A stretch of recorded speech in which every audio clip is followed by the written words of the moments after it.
Comme on dit souvent, avant de partir en guerre, assurez-vous d'avoir bien rechargé vos armes. C'est en théorie ce que nous allons voir ensemble aujourd'hui. En effet, monsieur rappelez que avant de faire la vidéo sur quelles sont les choses obligatoires à faire dès votre arrivée ici en France, je devais faire une vidéo sur comment bien préparer votre voyage pour que ça puisse suivre une certaine chronologie. Mais bon, c'est pas grave. Le plus important, c'est que vous soyez en possession de ces informations-là qui vous seront nécessaires pour assurer votre voyage et votre intégration ici en France. Sans plus tarder, on commence juste après le générique. Top!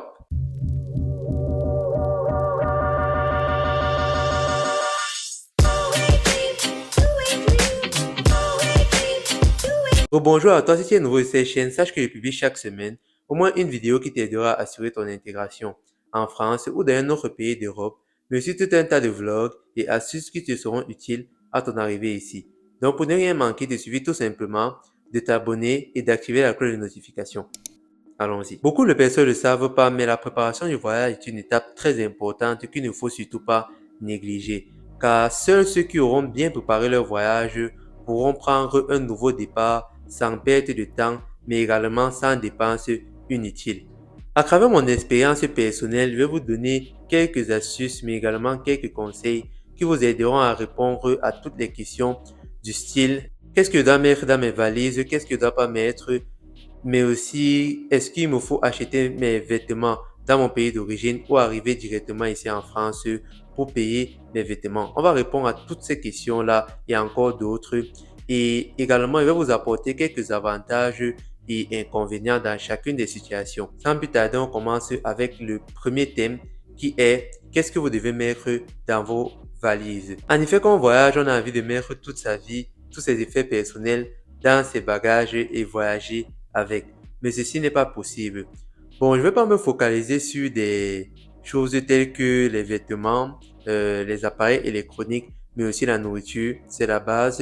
Mais aujourd'hui, je vais plus me focaliser sur tout ce qui concerne les pièces justificatives et vos documents personnels. En effet, quand moi je voyageais, si je peux vous donner un conseil, c'est quelque temps avant votre voyage, regroupez tous vos documents personnels tels que vos bulletins de notes de seconde en terminale, votre relevé du baccalauréat, votre relevé du probatoire, mais également vos relevés de notes de L1, L2, ça dépend du niveau où vous êtes. Prenez toutes ces pièces-là, les originaux, et essayez de les photocopier en minimum 2 exemplaires. Vraiment minimum 2 exemplaires. Et également, essayez de scanner tous ces documents-là et les mettre en format PDF et les envoyer dans votre téléphone. Parce que quand vous allez arriver ici, peut-être vous n'allez pas connaître où aller imprimer ou photocopier un document. Donc, si vous avez déjà photocopié tout ça, déjà ça va vous permettre de gagner en temps, mais aussi en argent. Parce que vous avez déjà toutes les pièces sur vous et vous pourrez débuter vos premières procédures administratives. Ce que vous pouvez également faire, c'est, moi par exemple, la veille de mon voyage, je suis parti me filmer parce que on m'a dit que les photos ici, ça coûte cher. Donc, je crois que vous avez 6 photos, je crois, à 8 euros. Et arriver ici directement, vous trouvez avec les dépenses, alors qu'il y a des choses plus importantes à réaliser. Vraiment, si vous pouvez éviter ça, c'est mieux. Donc, filmez-vous dans votre pays d'origine et prenez la photo la plus récente et voyagez avec. Ceci va vous aider lorsqu'il va falloir peut-être finaliser votre procédure d'inscription. On va vous demander des photos. Dans plusieurs autres procédures, on va également vous demander des photos et des photocopies de vos pièces justificatives, vos documents personnels. Et vous voyez que quand vous arrivez déjà avec ces documents-là, vous allez directement gagner en temps, n'allez pas perdre de temps et ne pas faire des dépenses inutiles. Donc ça, c'est vraiment très important. Ce que je peux également ajouter, c'est tous ceux qui ont, par exemple, le permis de conduire. Si vous ne l'avez pas encore, essayez de passer votre permis de conduire dans votre pays d'origine parce que ici, c'est vraiment très coûteux de passer un permis de conduire et c'est vraiment très difficile. Il faut savoir que lorsqu'on a le titre étudiant, on peut encore rouler avec notre permis de conduire qui a été produit dans notre pays d'origine. Donc moi, par exemple, je peux facilement utiliser mon permis de conduire ici et je n'aurai pas de soucis avec la police. Donc, ça serait bien pour vous de faire votre permis de conduire directement dans votre pays d'origine et de voyager avec ce permis de conduire-là. On a terminé avec cette partie. On passe directement à la deuxième partie qui est est-ce qu'il faut acheter vos vêtements dans votre pays d'origine ou venir directement ici en France acheter vos vêtements? À vrai dire, beaucoup de personnes m'ont posé cette question. Est-ce qu'il me faut acheter mes vêtements là-bas? Là, en France, la qualité est meilleure et tout ça. Bon, si je peux vous donner mon expérience personnelle, moi qui ai voyagé, on m'a également dit la même chose. Qu'est-ce que j'ai fait? Je crois que j'ai voyagé avec je crois, une dizaine de vêtements. Et je me disais qu'avec l'argent que j'ai voyagé avec, je vais pouvoir me construire ma garde-robe ici facilement. Mais vraiment, ça n'a pas été le cas parce que déjà, il me fallait équiper la maison.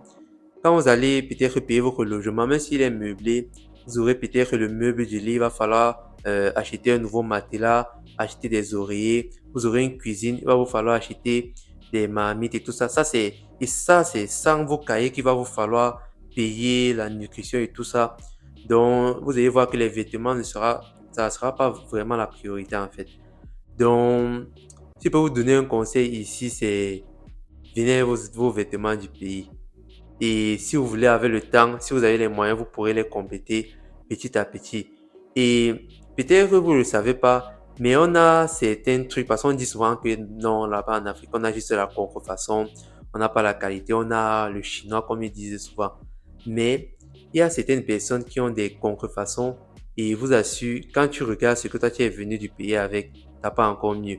Il y a même certains amis qui m'ont demandé où est-ce que tu as acheté ta Air Force One parce que je suis venu, ici arrivé ici avec une Air Force One blanche. Je suis sûr que tout le monde connaît cette chaussure-là. Et vous l'avez sûrement. Donc, je suis venu avec cette Air Force blanche-là. Certaines personnes m'ont même demandé à l'école, où est-ce que tu as acheté ta Air Force? Je ne pourrais pas dire que bon, j'ai acheté ça au marché Mokolo là-bas. Non, je ne pourrais pas dire ça. Donc, j'ai préféré garder le silence en fait. Donc, en gros, vraiment, ne faites pas la même erreur que moi. Venez ici avec vos vêtements, tout ce qui est pantalon, tout ce qui est chaussures, chaussettes, sous-vêtements. Bon, ne venez pas également avec des grosses marques telles que Louis Vuitton, Gucci, on peut vous arrêter pour contrefaçon, c'est puni par la loi. Donc, venez avec des trucs simples, no names. Si vous voulez même, venez même avec vos ensembles pagnes pour valoriser la culture de votre pays. Euh, c'est également une bonne chose en fait. Bon, on a terminé avec ce thème. On va passer maintenant à la troisième partie qui est quel type ou style de valise ou bagage il vous faut voyager avec.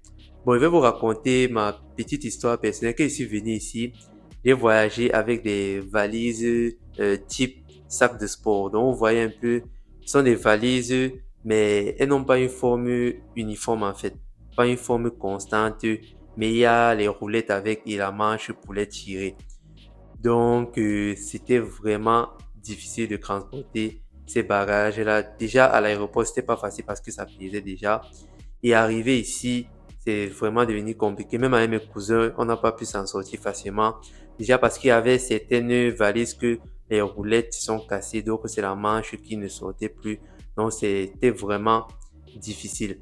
Donc, ce que je peux vous dire, c'est venez vraiment avec des valises déjà vraiment solides et qui ont une forme vraiment géométrique ou compacte. Donc, et vraiment, cherchez vraiment des valises avec 4 roulettes. Ça va vraiment vous aider, vous assure. Parce que beaucoup de personnes arrivent ici, vous allez arriver comme tout le monde, peut-être par l'aéroport de Charles de Gaulle. Et après, il va falloir quitter Paris pour aller en province. Et vous voyez que si vous, là déjà, vous avez des problèmes à transporter vos valises, et peut-être vous serez seul, vous n'aurez pas quelqu'un avec vous pour vous accompagner, ça devient directement un problème. Et si on reste ici sur le plan des valises, si je peux vous donner un petit conseil, c'est quand vous allez voyager, ne mettez pas de la nourriture qui peut émettre un liquide à l'intérieur, même si c'est congelé. Je vous invite vraiment à voyager avec des choses qui ont des produits qui sont plus secs, qu'on a plus séché. Parce que si vous voyagez peut-être avec de la nourriture congelée et tout ça, et que malheureusement vos bagages n'arrivent pas en même temps que vous, ça prend peut-être du temps comme ça a été le cas pour plusieurs autres personnes. Ce liquide-là va se déverser s'il n'a pas été bien emballé dans les valises et celui-ci va gâter complètement vos vêtements et peut-être même les appareils électroniques qui se trouvent à l'intérieur. Donc, ça ce sont les petits conseils que je peux vous donner sur quel type de bagage et qu'est-ce que vous pouvez mettre à l'intérieur. Ce sont des produits alimentaires. Donc, on a terminé avec cette partie. Maintenant, la quatrième partie est vraiment très importante. C'est voyager avec de l'espèce sur vous. Beaucoup de personnes négligent ce fait, ils se disent qu'arriver ici, ils vont ouvrir leur compte, mais c'est pas toujours le cas. Moi, par exemple, je suis arrivé ici, je crois que j'ai mis 1 mois à pouvoir ouvrir mon compte. Il y a le rendez-vous qu'il va falloir faire, il y a les pièces justificatives. Et là, quand tu n'as pas de l'espèce sur toi, si tu arrives peut-être dans ton logement, tu as juste le meuble du lit, mais tu n'as pas le matelas, il va te falloir payer le lit. Il va te falloir également te nourrir. Donc, il y a les dépenses qui vont également, que tu vas devoir émettre. Donc, vraiment, venez avec de l'espèce sur vous. Donc, au lieu d'inviter peut-être vos amis la veille du voyage, payer des billets et tout ça, vous vous mettez même en danger. Vraiment, prenez cet argent, convertissez cet argent en euros et venez ici avec cet argent-là. Ça va vraiment vous aider parce qu'ici, comme on dit souvent, c'est le pays des imprévus. Il y aura des dépenses qu'il va falloir sortir de ça et là pour les transports et tout ça. Et vraiment, c'est mieux d'avoir de l'argent sur vous. Mais aussi, si vos bagages peut-être arrivent en retard, si vous avez de l'argent sur vous, vous allez pouvoir payer des vêtements et après rédiger une demande et envoyer cette demande-là à l'agence de voyage que dû au retard de vos valises, vous avez payé des vêtements et ceux-ci vont vous rembourser cette somme-là. Donc, ça, c'est quelque chose que peut vraiment vous inviter vraiment à faire, c'est voyager vraiment avec de l'espèce sur vous. Moi, je suis venu ici avec une somme considérable, mais celle-ci s'est dilapidée rapidement parce qu'il fallait équiper la maison. Il y a l'ordinateur qui est également acheté qui m'a vraiment pris de l'argent. Il y a également les supports de stockage amovibles et tout ça. Donc, si vous pouvez même voyager même avec vos clés USB, pourquoi pas, prenez vraiment des trucs vraiment utiles et qui vont vous permettre d'éviter les dépenses ici. Donc, c'est quelque chose que je vous invite vraiment à faire. Bon, on a terminé pour aujourd'hui. J'espère que cette vidéo va vraiment vous aider. Si vous avez des frères ou des sœurs qui voyagent dans les prochains jours à venir, vous pouvez leur partager cette vidéo-ci pour que ceux-ci puissent prendre les bonnes décisions. Et si vous avez apprécié la vidéo, n'oubliez pas de lâcher un pouce. Ça fait plaisir. Et surtout, don't forget to subscribe to my channel. Rendez-vous la semaine prochaine pour une nouvelle vidéo. Je voudrais également, chance que je me suis rappelé, je voudrais également vous dire que avec l'école qui va commencer, je vais devoir me concentrer. Donc, je pense qu'il y aura plus de vidéos chaque semaine, mais vraiment chaque 2 semaines. Et pour que je puisse également avancer avec mes études et avec mon job et tout ça, parce que ça sera vraiment pas facile. Mais je vais faire de temps en temps des vidéos pour pouvoir vous aider, pour pouvoir vous orienter dans votre procédure de voyage et d'intégration ici en France. On a terminé pour aujourd'hui. Bonne soirée à vous. Ciao.